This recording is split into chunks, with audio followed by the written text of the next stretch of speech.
안녕하십니까. 맨눈으로 세상의 흐름을 읽어드리는 Y타임스 정세 분석의 추복일입니다. 중국이 최악의 전력난으로 최대 위기를 맞으면서 허덕이고 있습니다. 특히 이 중국의 성장 엔진이라고도 불리는 중국의 남부 광둥성 같은 이런 주요 산업단지에서는 이 전력 배급제를 지금 하고 있는데요. 그러다 보니까 하루하루 연명할 정도로 지금 심각한 상황입니다. 지난 6월 30일 미국의 CNN은 중국이 극심한 날씨 그리고 에너지 수요 급증, 석탄 사용 제한 이런 이유 때문에 엄청난 전력 위기 상황에 처해 있다 그랬습니다. 그러면서 이런 위기가 단 며칠간 벌어지는 상황이 아니고 앞으로도 몇 달 동안 지속될 수 있는 문제라서 그 심각성이 도를 넘어서고 있다라고 보도를 한 겁니다. 그러면서 CNN은 이 광둥성뿐만 아니라 윈난성, 광시성, 또 저장성 같은 최소 9개의 성에서 전력 배급제를 비롯해 가지고 전력 규제 조치가 시행되고 있다 그랬습니다. 그러면서 이들 지역의 면적을 전부 합치면 영국, 독일, 프랑스, 일본을 다 합친 것만큼이나 된다라고 전했습니다. 그러니까 어마어마한 지역에서 전력 문제가 지금 생기고 있다 그런 의미입니다.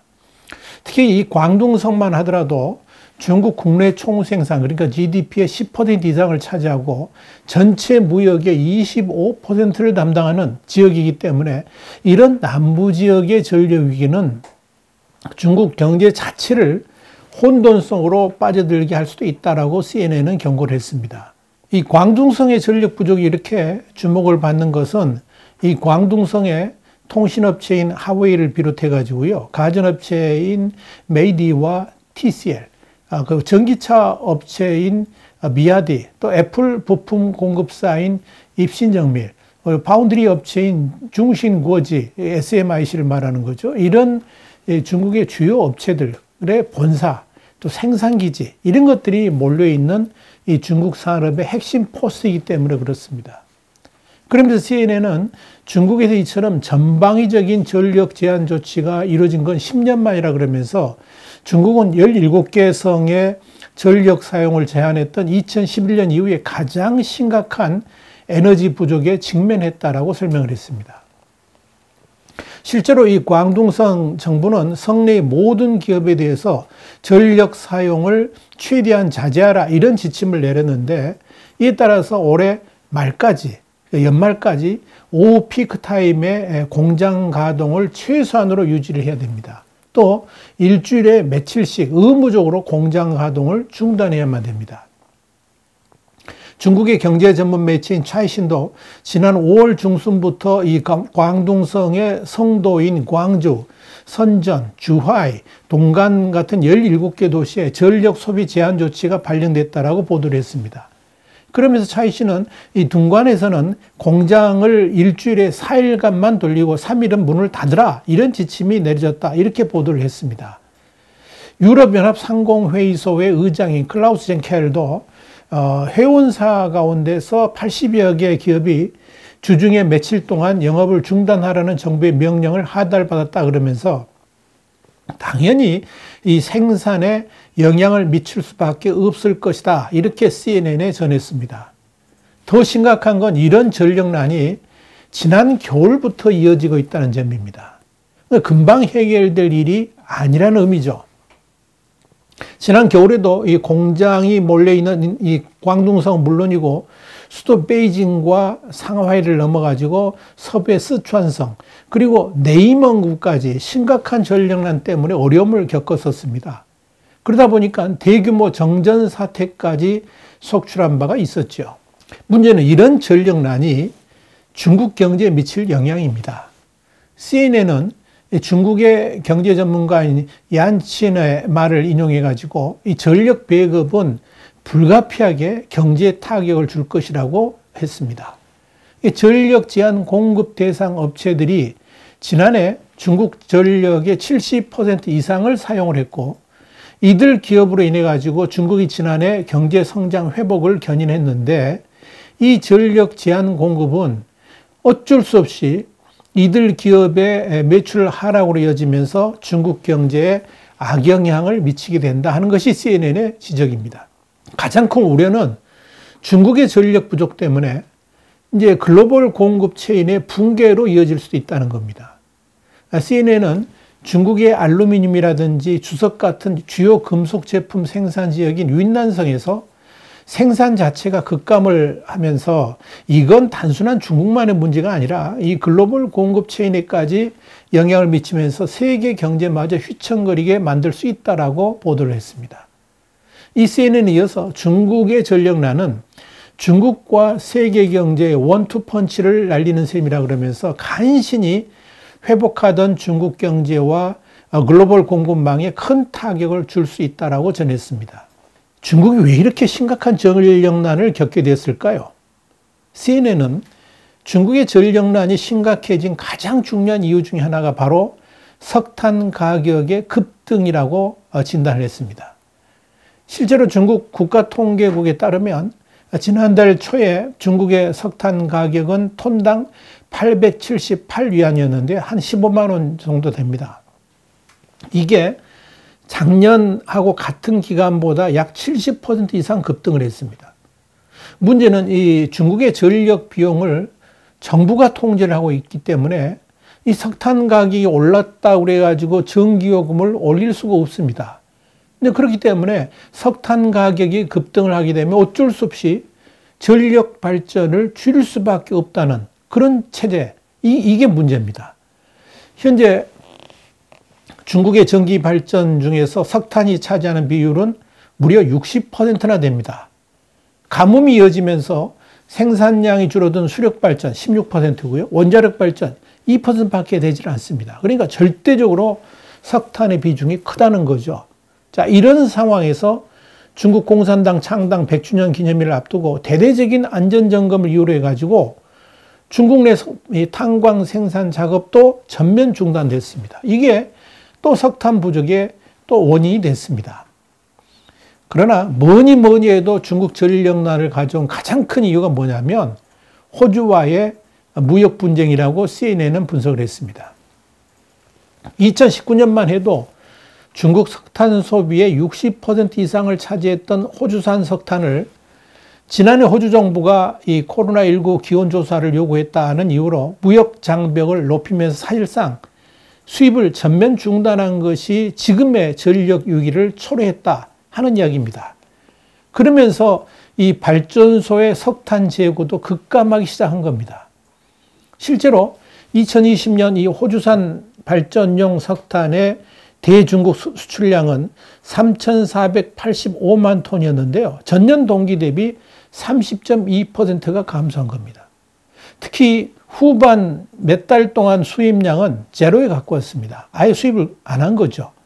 중국은 이 가격도 저렴하고 운송도 편리한 호주산 석탄 수입을 중단하면서 인도네시아와 남아프리카 심지어 남미 지역에서 석탄을 대체를 해보려고 했습니다만은 가격도 호주산보다 높고요. 질도 호주산보다 훨씬 안 좋았습니다. 또 수급도 여의치 않았습니다. 그러면서 이 수입에 어려움을 겪어왔죠. 이건 결국 중국 동남부 연안 지역 발전소의 석탄 수급에 직격탄을 날린 셈이 됐습니다. 그렇다고 중국 내 석탄 생산량을 늘리는 것도 마땅치가 않습니다. 왜냐하면 우선적으로 석탄의 질이 호주산을 대체할 만큼 되지도 않습니다. 형편없이 이 수율이 떨어지는 거죠. 또 시진핑 주석의 탄소 제로 정책과 맞물리면서 생산량을 늘릴 수도 없는 형편입니다. 한마디로 중국의 전랑 외교가 지금의 위기를 불러왔다는 것이 CNN의 결론입니다. 중국은 주로 자국에 대한 무역 의존도가 높은 국가를 겨냥해 가지고 무역 보복 같은 조치를 취하죠. 우리나라, 일본은 대중국 무역 의존도가 25% 전후에 이릅니다.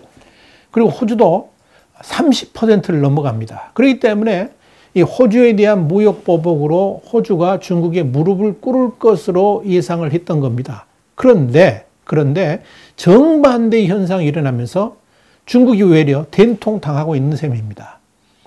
호주산 광물과 식량에 대한 중국의 의존도가 높다는 것을 망각한 전랑 외교가 지금의 중국 위기를 불러온 겁니다. 양패구상이라는 말이 있습니다. 양패구상. 이게 뭐냐면 싸우는 양쪽이 아무런 소득도 없이 이기든 지든 상처만 입는다. 이런 겁니다. 중국의 무역 보복 때문에 호주가 입은 피해도 컸습니다. 그런데 호주는 중국으로부터 입은 피해를 무역 다변화로 어느 정도 회복할 수 있었습니다. 그러나 호주산 광물과 식량에 대한 의존도가 높은 중국은 호주가 철광석 수출을 통제를 하게 되면 중국 제철소는 문을 닫아야 될 형편이 됩니다. 또 석탄 수입을 중지하면 중국의 공장 가동도 멈추게 됩니다. 그런데 중국이 이걸 강구를 한 겁니다. 그렇다 보니까 지금 상황에 이르게 된 거죠. 여기에 가뭄으로 인한 수력 발전도 제한되면서 전력난은 더욱 심각해지고 있는 겁니다. 광둥성의 경우만 하더라도 작년 같은 기간에 비해서 1월부터 4월 초까지 강수량이 40% 정도밖에 되질 않는 정도입니다. 여기다가 전기 발전을 더욱 제약하는 또 다른 요인 중에 하나가 뭐냐면 시진핑 국가주석이 밝힌 탄소 제로 정책 때문입니다. 세계 최대 석탄 소비국인 중국이 석탄을 대체할 수 있는 에너지 체계가 아직 확보되지도 않은 상태에서 시진핑 주석의 정책 목표를 눈치 볼 수밖에 없는 상황이죠. 그러니까 석탄 발전을 늘리지도 못하고 있다는 이야기입니다. 자, 그렇다면 해결 방법은 없을까요? 중국이 지금 당면하고 있는 전력난의 가장 큰 요인은 크게 두 가지로 정리해 볼 수가 있습니다. 첫째는 중국 중앙정부의 전력 예측 실패입니다. 아니, 예측 실패라기보다는 무책임하고 무능한 공산주의 정권의 조잡한 통계 때문이라고 봐야 옳을 겁니다. 왜 제가 이렇게 말씀을 드리느냐? 여러분, 이 중국 국가에너지국이 있는데요. 이 중국 국가에너지국, 지금도 뭐라 그러냐면, 대외적으로는 전력이 수요보다 공급이 많다. 그러면서 전기가 남아돌고 있다라고 선전하고 있습니다. 이게 말이 됩니까? 아니, 눈 감고 아웅하는 것도 정도껏 해야지. 현실에서는 이미 전력 부족 때문에 정전 사태에다가 공장 가동 중단까지 벌어지고 있는데 국가는 뭐라 그럽니까? 전기가 남아 돌고 있다라고 헛소리를 하고 있으니까 그런 식의 통계 장난이 판을 치는 한 중국의 전력난이 쉽게 해결될 가능성은 전혀 없다라고 보고 있는 겁니다. 전력량 예측도 완전 허구입니다. 현실을 벗어난 상상 속의 수치라고 봐도 좋을 정도입니다. 지난 2016년 12월에 중국 국가발전개혁위원회하고 국가에너지국이 전력발전 5개년 계획, 2016년부터 2020년까지의 계획을 발표를 했는데요. 전력 수요가 연평균 3.6에서 4.8% 증가해가지고 2020년에 전체 사용량이 6조 8천억에서 7조 2천억 킬로와트가 될 것이라고 예상을 했습니다. 그런데 실제 전력 사용량이 얼마였냐면 이미 지난 2019년에 7조 2255억 킬로와트를 넘어섰습니다. 이렇게 수요 예측을 완전히 잘못했으니까 전력난이 생기는 건 당연한 거죠. 중국의 통계는 기본적으로 믿을 수가 없습니다. 한마디로 중국 정부가 공식적으로 발표하는 이 경제 성장률마저도 전문가들은 불신합니다. 왜냐하면 앞뒤가 맞지 않기 때문에 그렇습니다. 이렇게 부정확한 데이터를 기반으로 전력 수요를 예측하니까 당연히 문제가 생길 수밖에 없죠. 결국 1차적으로 중국의 공공통계가 투명해지지 않는 한 이 중국의 전력난 같은 사례는 벌어질 수밖에 없다라고 봐야 될 겁니다. 두 번째, 진짜 큰 문제, 근본적인 문제가 뭐냐, 호주와의 무역 분쟁을 중국이 앞장서서 해결하지 못하면 중국의 전력난 타개는 어려울 겁니다. 이 말은 중국이 지금 처해 있는 전력난 해소를 위한 가장 쉬운 방법이 뭐냐면 호주로부터의 석탄 수입을 늘리는 겁니다. 이걸 통해서 문제를 해결하는 것이다. 이런 뜻입니다. 그러니까 중국이 자초한 이 호주와의 무역 분쟁은 호주산 석탄 수입 중단으로 이어졌고요. 이건 결국 중국의 화력발전소를 순번제로 가동할 수밖에 없는 상황으로 내몰았고요. 이건 중국의 전력난을 심화시키는 요인이 된 겁니다. 호주와의 무역 분쟁이 일어나기 전에는 중국에 전력난이 없었다는 것이 이걸 반증합니다. 결국 중국이 호주에게 무릎 꿇고 사죄하면서 관계를 회복하는 방법만이 중국이 당한 어려움을 해결할 수 있을 것인데, 저 오만한 중국이 그런 방식을 결코 택하지는 않을 겁니다. 이 중국의 수많은 인민들보다 시진핑 지도부의 체면이 훨씬 중요하기 때문에 그렇죠. 지금도 중국의 무역 실무자들은 호주의 석탄 수입의 정상화를 애걸하고 있습니다만은 호주 당국은 꿈쩍도 안 합니다. 여기에 아직 철광석의 수출 중단까지 검토하고 있지는 않습니다만은 만약에 철광석까지 호주가 수출을 막아버린다 그러면 중국은 그야말로 패닉 상태에 빠질 수도 있습니다. 문제는 중국이 지금 드러난 문제점들을 마땅히 해결할 방법이 거의 없다는 데 있습니다. 여기에 2030년부터 석탄 사용을 줄이면서 퇴출하겠다는 계획까지 세우고 있습니다. 그러나 중국 현실에서는 사실상 불가능한 계획입니다. 중국의 에너지원이 석탄 유지인데다가 세계적인 수준의 청정 석탄 발전소를 구축해 놨기 때문에 그렇습니다. 경제성 또한 높습니다. 그러니까 퇴출에 대한 저항이 클 수밖에 없겠지요. 그렇기 때문에 결론은 중국의 전력난은 앞으로 상당 기간 동안에 지속될 수밖에 없다는 이야기입니다.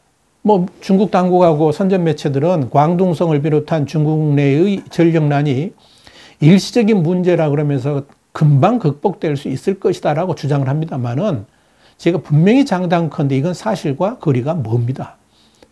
단순한 경제적인 문제가 아니고요. 외교적 차원의 문제까지 얽혀 있기 때문에 그렇습니다. 여기에다가 미중 충돌 상황에서 중국은 난국 돌파를 위해서 시진핑 주석부터 앞장서 가지고 전랑 외교, 다시 말씀드려서 공격적인 외교를 하고 있습니다. 그러니까 중국이 안고 있는 근본 문제를 해결하기는 더욱 어려워질 수밖에 없는 겁니다. 결국은 이 중국이 덩샤오핑 시대의 국제질서 속에 스며든 중국, 국제질서 속에 스며든 중국으로 체제 전환을 하지 않는 한 중국의 거대한 문제는 해결되지 않을 것이고요. 이건 중국의 경제에 직격탄이 되면서 또 다른 위기를 초래하게 될 것으로 보입니다. 와이타임스 정세분석이었습니다. 다음 시간에 다시 뵙겠습니다. 감사합니다.